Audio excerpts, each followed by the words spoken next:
આજની ધર્મકથા. પ્રણામ. સમ્રાટ સંપ્રતિ.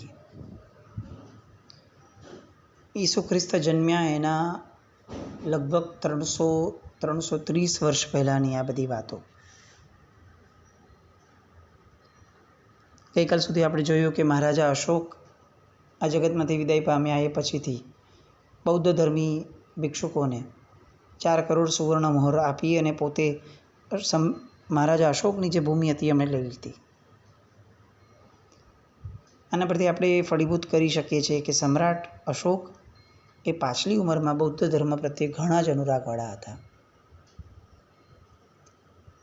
પણ સમ્રાટ સંપ્રતિ જે છે એમણે જૈન ધર્મ પ્રત્યેના એમના અનુરાગને એક એવી ઊંચાઈ પર રાખ્યું હતું કે જેમાં બીજા અન્ય એક પણ ધર્મ એ ક્યાંય પણ અતિ બહુમાનના લેવલ પર આવી જ ન શકે. બીજા ધર્મો સાથે અન્યાય થયો છે એવું ક્યાંય નથી થયું, પણ એમણે જે રીતે જૈન ધર્મને એક કક્ષા સુધી પહોંચાડ્યો એ અદ્વિતીય હતું. આપણે સહેજે એક વિચાર કરીએ કે એમણે નિયમ લીધો કે હું આજે એવો અભિગ્રહ ધારણ કરું છું કે આજ પછીથી મને જ્યાં સુધી એક પણ જિનાલયના ખાતમુહૂર્તના સમાચાર નહીં મળે ત્યાં સુધી હું દાતણ નહીં કરું. આપણને આટલું ખબર છે, પણ આના એક્ઝિક્યુશનનું ખબર નથી. આપણે ક્યારેય વાંચવાનો પ્રયત્ન પણ નથી કર્યો અને વિચારવાનો, ઊંડાણમાં જવાનો આપણને કોઈ રસ બી નથી જાગ્યો. પણ આ નિયમ લીધા પછીથી 34 વર્ષ સુધી સમ્રાટ સંપ્રતિ જીવ્યા. 34 યર્સ. એક વર્ષના 360 દિવસો, લગભગ 12,000 જેટલા દિવસો થાય. આ દિવસો દરમિયાનમાં એવા સેંકડો દિવસો આવ્યા કે જે દિવસોની અંદરમાં ખાતમુહૂર્તના સમાચાર એમના સુધી પહોંચતા પહોંચતા સાંજ પડી જતી. આપણે કલ્પના કરી શકીએ કે 12,000 દિવસો, એ દિવસોમાં તો આવા દિવસો આવતા જ હોય ને. આ કંઈ વોટ્સએપ પર મેસેજ થોડી નાખવાનો છે કે ચાલો ફોટો મોકલાવો ને થઈ ગયો, એમને મેસેજ પહોંચી ગયો તરત જ. એ જમાના તો આ હતો નહીં. એટલે ક્યાંક બહુ લાંબે ખાતમુહૂર્ત થયું હોય તો ત્યાંથી સમાચાર આવતા પણ વાર લાગે. ક્યાંક એવું પણ લખ્યું છે કે એવા પણ દિવસો ગયા છે કે જ્યારે એક પણ ખાતમુહૂર્તના સમાચાર એમને પ્રાપ્ત ન થયા. ખાતમુહૂર્ત ન થયું એવું નહીં, પણ એમને સમાચાર પ્રાપ્ત ન થયા. સમાચાર આવતા 2 દિવસ થઈ ગયા હોય તો એક દિવસે ઘણા બધા ખાતમુહૂર્તના સમાચાર મળી જાય અને કોઈક દિવસ એવા બી જાય જ્યારે એક પણ સમાચાર ન મળે. જેટલો બહુમાન આપણને આ અભિગ્રહ લીધાનો થાય છે, એટલો જ બહુમાન આપણને જે રીતે એમણે પાડ્યું એનો થવો જોઈએ. એ કેવું સત્વ રિક્વાયર્ડ હશે. 34 વર્ષ સુધી એમણે આ નિયમને પકડીને રાખ્યો. દાતણ પણ નહીં કરવાનું. અરે સમ્રાટ છે, આખું ભારત એના પગ નીચે છે, અને તેમ છતાં પણ ભૂખ્યા રહેવાનું.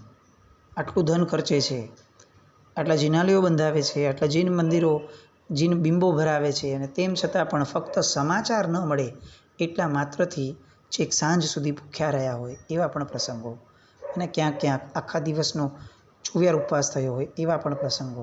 અને તેમ છતાં પણ આ સમ્રાટના મનની અંદરમાં એક નાનકડો વિકલ્પ પણ ન થાય. આ તો જમવાની અપેક્ષાએ વાત થઈ. એક બીજી અપેક્ષાએ આપણે વિચાર કરીએ. આ નિયમ લીધા પછી પણ સમ્રાટ સંપ્રતિ દિગ્વિજય માટે ઘણી બધી વાર યુદ્ધોમાં ગયા. વર્ષો સુધી બહાર રહ્યા નગરીની, પણ ત્યાં પણ એમણે આ વ્યવસ્થાને જાળવી રાખી. કોઈ યુદ્ધમાં ગયા એટલે એક્સેપ્શન કે છૂટ એવી નહીં. એ યુદ્ધભૂમિ ઉપર પણ એમને ત્યાં સમાચાર આવતા તો જ એ દાતણ કરતા, નહીં તો યુદ્ધભૂમિ ઉપર પણ નકોડા ઉપવાસ સાથે યુદ્ધ કર્યું છે.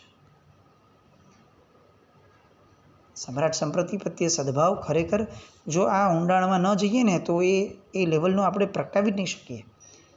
મહાપુરુષોને ઓળખવા માટે એ મહાપુરુષોના ઊંડાણમાં ભીતરમાં જવું પડે. નાનામાં નાની કલ્પનાઓને ન્યાય આપવો પડે. કલ્પના કરીએ કે યુદ્ધભૂમિ ઉપર એમને સમાચાર મળતા હશે અને પછી એ દાતણ કરતા હશે આનંદમાં ને આનંદમાં કે આજે મારા થકી એક સુકૃત થયું, કેવી સુકૃતાવલીની પરંપરા પોતે લઈને જીવ્યા, કેવું અદ્ભુત એમને પરમાત્મા ભક્તિનું સ્વરૂપ પોતે જાણ્યું અને માણ્યું હશે. હવે મૂળ વાત પર આવીએ, એમના જીવનના આગળના પ્રસંગો. અત્યાર સુધી આર્ય ચંદ્રગુપ્ત એટલે મૌર્ય વંશની જેમણે સ્થાપના કરી તે રાજ્યગાદી ઉપર, મગધ ઉપર, એ ચંદ્રગુપ્તથી લઈને અશોક સુધીના જેટલા પણ રાજાઓ થયા, આ બધા રાજાઓએ પોતાના રાજ્યનો વિસ્તાર કરવા માટે બહુ જ લાંબે સુધી પોતે ગયા છે. આ બધી વાતો આપણે જાણી, પણ તેમ છતાં અત્યાર સુધી એક પણ રાજા એવા ન હતા કે જેમણે પૂર્વના પ્રદેશ ઉપર ક્યારે પણ આક્રમણ કર્યું હોય. આ પૂર્વનો પ્રદેશ એટલે અત્યારે જ્યાં આપણે ચાઇના, નેપાળ વગેરે છે એ વાત, એ દિશાની વાત છે. કેમ એવું થયું? કારણ કે એ બધા પ્રદેશો પહાડી હતા અને એમાં પણ નેપાળની રાજધાનીનું શહેર જે હતું એ તો એવા ડુંગરાળ પ્રદેશની વચ્ચે હતું કે ત્યાં જવામાં પણ જિંદગીનું જોખમ હતું. સાંકડા રસ્તા અને ખીણ, અને ખીણે પછી એવી ઊંડી કે જો એકાદ પગ લપસે તો શરીરના નાનામાં નાના અવયવનો પણ ખુરદો બોલાઈ જાય એવી ખીણ. એના કારણે આજ સુધી કોઈએ પણ ક્યારે પણ નેપાળ ઉપર ચડાઈ કરી ન હતી. એટલે આ નેપાળ જે હતું એ એટલું બધું આબાદ અને ખજાનાથી ભરપૂર હતું કે એની પાસે જેટલું ધન હતું એની ગણતરી રાજ્ય કુટુંબ પોતે, રાજ્ય સત્તા પોતે નથી કરી શકતી, એટલું બધું સમૃદ્ધ. એમ કહેવાતું કે એ નગરના પિલર્સ નેપાળના એ રત્નો અને સુવર્ણોથી બનતા હતા. વિદેશી મુસાફરો જ્યારે પાછળના ભાગમાં ગયા ત્યારે એવું કહેતા હતા કે નેપાળ એ કુબેરના ભંડારી જેવો આખો ને આખો ભરપૂર, સુવર્ણથી ભરપૂર એવો પ્રદેશ છે. અને આટલું બધું ધન હોવાનું કારણ શું? અનેક કારણમાંનું એક બહુ જ મોટું અને મુખ્ય કારણ એ હતું કસ્તુરી અને અંબર એની કિંમતી પેદાશ ત્યાં થતી હતી. આ કસ્તુરીની પેદાશ છે ને કસ્તુરી મૃગ નામના મૃગથી થાય. એની ડૂટીની અંદરમાં કસ્તુરી હોય અને આવા સેંકડો કસ્તુરી મૃગો એ નેપાળની અંદરમાં એ સમયે મળતા હતા. આજે બહુ જવલ્લે જ જોવા મળતું હોય છે, પણ એ સમયના નેપાળની અંદરમાં આવા સેંકડો કસ્તુરી મૃગો હતા. એટલે એ વેપાર માટે, કસ્તુરીના અને અંબરના અને બધા વેપાર માટે નેપાળ, તિબેટ, ખોટાન એટલે કે આજનું ભૂતાન, આ માર્ગેથી ચીન સામ્રાજ્ય સુધી આખો એક માર્ગ સંકળાયેલો હતો, જે સિંધ સૌવીર સુધી દિન પ્રતિદિન વધતો જતો હતો. હવે અહીંયા સમ્રાટ સંપ્રતિને આવો ભાવ થયો કે આ વેપારના પણ વિસ્તાર માટે મારે આ નેપાળને જે છે એ જીતવો જોઈએ. હવે નેપાળમાં એ સમયે રાજગદ્દી ઉપર મહારાજા સ્થુકો એનું રાજ્ય હતું. એ સૂર્યનો ઉપાસક હતો, ગૌ બ્રાહ્મણ પ્રતિપાળ હતો અને પશુધનનો ખાસ રક્ષક હતો. નેપાળ પહેલેથી જ હિન્દુ રાષ્ટ્ર રહ્યું છે, પહેલેથી જ. એટલે હવે સંપ્રતિને આ ભાવ થયો કે આપણે એની ઉપર જો વિજય મેળવી લઈએ તો એક બહુ મોટો ખજાનો અને બહુ જ સારામાં સારો વેપારનો એક રસ્તો એ સાફ થઈ જશે. એટલે એમણે પહાડી પ્રદેશ ઉપર હુમલો કર્યો. એટલી બધી સાવચેતીથી કર્યો અને એટલા બધા પરાક્રમથી કર્યો કે બહુ લાંબા ચાલેલા યુદ્ધમાં પણ છેવટે નેપાળ નરેશ સ્થુકો એણે પોતાની હાર કબૂલી. સંપ્રતિએ સ્થુકોને માનપૂર્વક વર્ષાસન બાંધી આપ્યું અને એને કુટુંબ સહિત રાજધાનીમાં રહેવાની છૂટ પણ આપી દીધી અને પોતે નેપાળનો પ્રદેશનો કબજો લઈ લીધો. અખૂટ કહી શકાય એટલો મોટો ધન ભંડાર સમ્રાટ સંપ્રતિએ નેપાળમાંથી લીધો. પણ આ ધન ભંડાર એ એમનું લક્ષ્ય ન હતું. એમનું જે લક્ષ્ય હતું એ વ્યાપાર હતું અને બીજું જે હતું એ નેપાળની અંદરમાં જૈન ધર્મના પ્રચારનું હતું. અવંતીથી ધર્મ ઉપદેશકોને ત્યાં બોલાવ્યા અને જોશથી એટલે કે પૂરજોશથી એમણે નેપાળની અંદરમાં જૈન ધર્મનો પ્રચાર કરવાનું શરૂ કર્યું. ત્યાં મંદિરો બંધાવ્યા, ઉપાશ્રયો બંધાવ્યા, દાનશાળાઓ બંધાવી, ગૌશાળા વગેરે બંધાવડાવ્યું અને નેપાળને પૂર્ણપણે એમણે જૈન ધર્મથી રંગાવી દેવા માટેના પૂરતા પ્રયત્નો કર્યા. અલબત્ત એમણે કોઈનું ધર્માંતરણ કરાવડાવ્યું એવી વાત નહીં, પણ જૈન ધર્મના પ્રચારને રાજ્યાશ્રય આપ્યો. કેટલાક વર્ષો ત્યાં પોતે રહ્યા પણ ખરા, રાજ્ય વ્યવસ્થા સંભાળી, અને પછીથી પોતાના જમાઈ દેવપાળ એને નેપાળના સુબા તરીકે એમણે નિમ્યા. એટલે દેવપાળનું શાસન નેપાળમાં પછીથી રહ્યું, સમ્રાટ સંપ્રતિના અંડરમાં.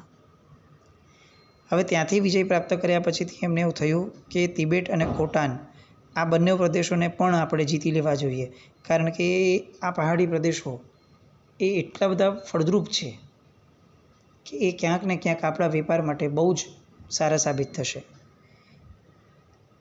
એટલે એમણે જે નેપાળના લોકો હતા એ નેપાળના લોકોનો ઉપયોગ કરી અને તિબેટ, ખોટાન આ બધાના ગુપ્ત માર્ગો જે હતા એ ગુપ્ત માર્ગો શોધ્યા અને તિબેટ વગેરે પણ છેવટે જીત્યું.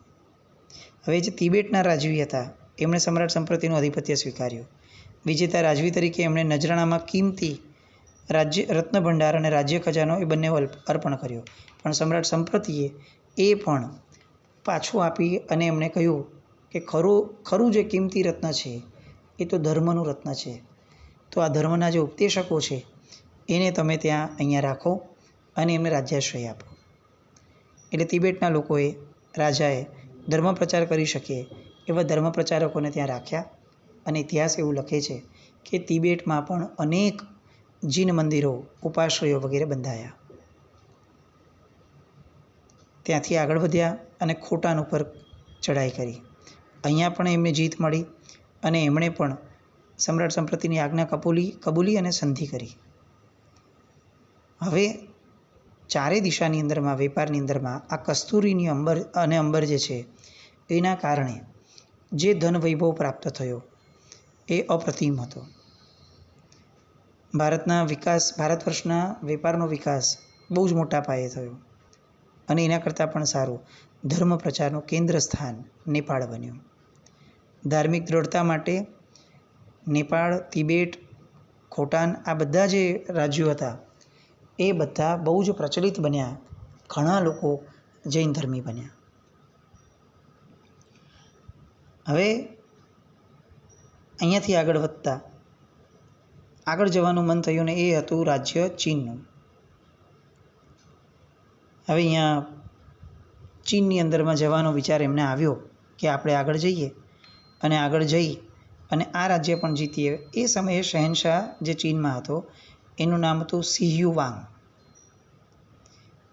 એ ગભરાઈ ગયો.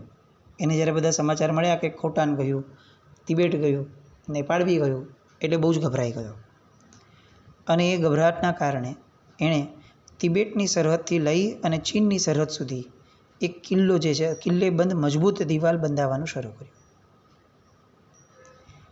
આમ દિવાલ બનાવવાનું કારણ એ હતું કે તિબેટથી ચીન સમ્રાટ સંપ્રતિ આવે એ પહેલાં જ જો આ બની જાય તો આ દિવાલના કારણે એ ચીન ઉપર આક્રમણ ન કરી શકે.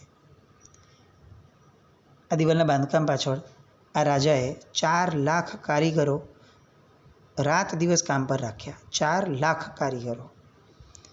અને એટલું બધું કડકાઈપૂર્વક એણે આ કાર્ય કર્યું કે જો કોઈ કારીગર કામ કરવામાં ઢીલો પડે, રાત દિવસ કામ કરવાનું, સૂવાનું નહીં, અને જો કોઈ આવી રીતે ઢીલો પડે ને પ્રમાદ કરે તો એને ત્યાં ને ત્યાં દેહાંત દંડની સજા કરવામાં આવતી હતી, એટલે કે મારી નાખવામાં આવતું હતું. અને લગભગ 3 વર્ષના ગાળાની અંદરમાં એમણે આ આખી દિવાલ ચણી દીધી. અત્યારે જે ચીનની દિવાલ એ અજાયબી તરીકે જોવામાં આવે છે. આ ચીનની દિવાલ બની કારણ કે સમ્રાટ સંપ્રતિનો ભય હતો. કેટલાક ઇતિહાસો આપણને ખબર નથી ને એટલે આપણને એનું મહત્ત્વ ખબર જ નથી.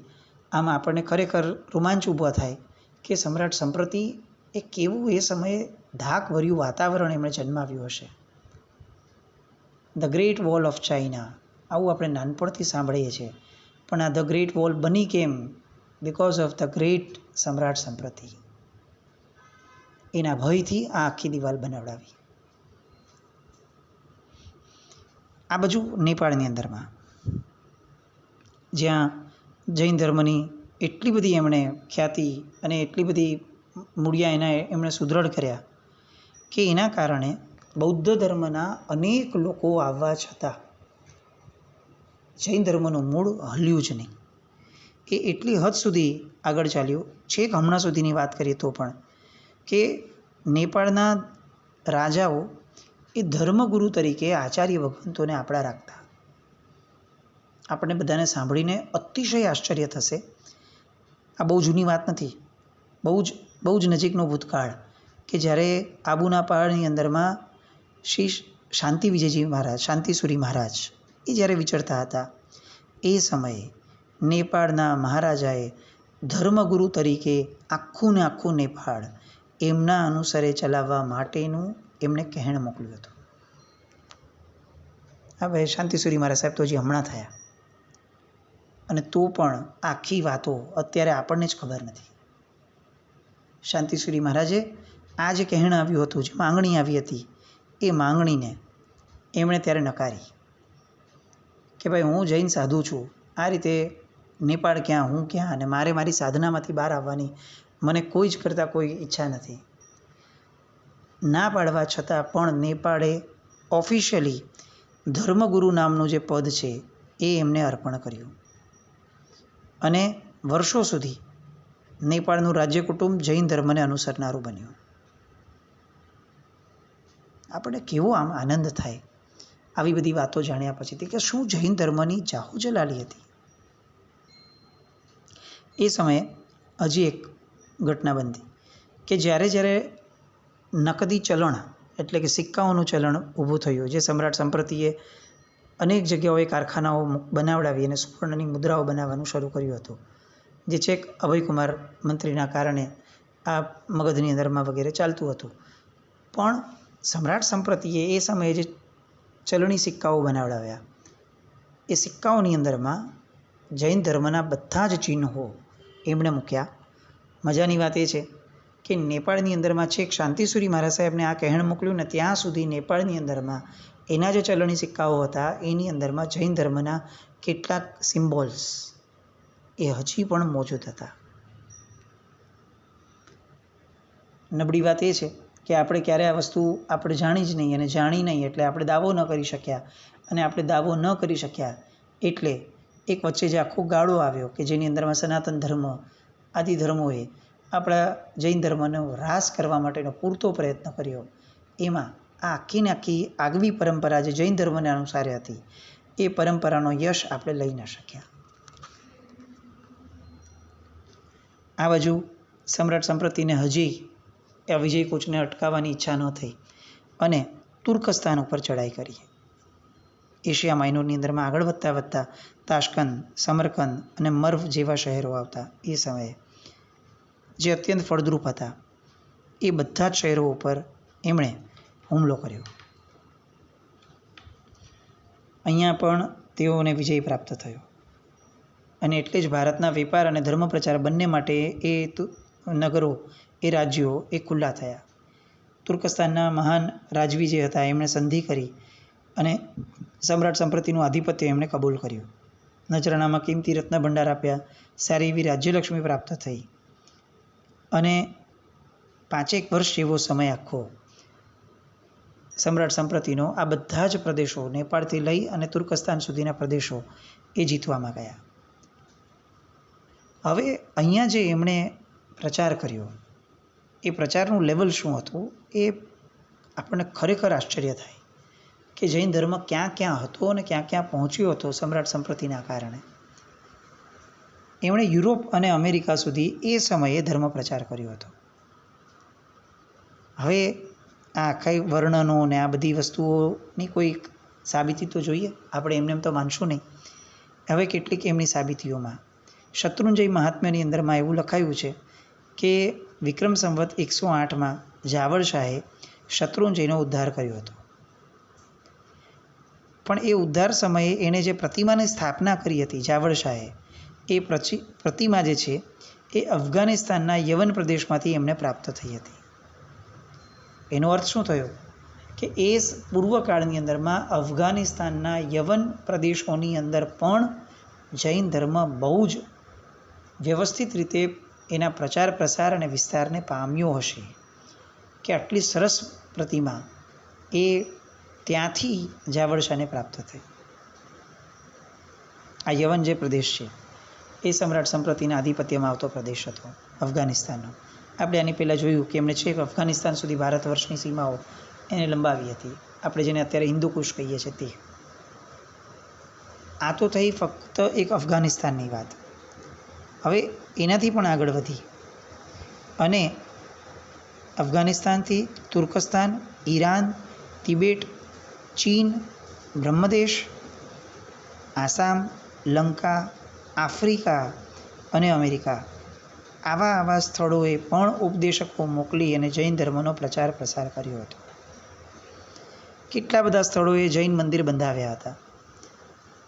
હવે એ સમય હતો કે જ્યારે ન ઈસાનો જન્મ થયો હતો ન પૈગંબરનો જન્મ થયો હતો. આ સમયે આ બધા જ ક્ષેત્રોની અંદરમાં મૂર્તિ પૂજા એને બહુ જ પ્રબળ રીતે સમ્રાટ સંપ્રતિએ સ્થાપિત કરી. હવે આનું પ્રમાણ શું? આપણને પ્રશ્ન થાય કે આ તો કેવી રીતે શક્ય છે? એના પ્રમાણની કેટલીક વાતો આવતીકાલ પર રાખીએ અને ખરેખર એક આનંદ માણીએ આજે કે આ ધર્મનો પ્રચાર કેવો ગજબનાક સમ્રાટ સંપ્રતિએ કર્યો અને આપણે વસવસો પણ એટલો રાખીએ કે આવા સંપ્રતિને આપણે કેટલા સરળતાથી ભૂલી ગયા છીએ. સમ્રાટ સંપ્રતિની એ પ્રચાર પ્રસારની વાતો ફરીથી સંવેદીએ આવતીકાલે. જીનાક નવરત કંઈ પણ બોલાય તો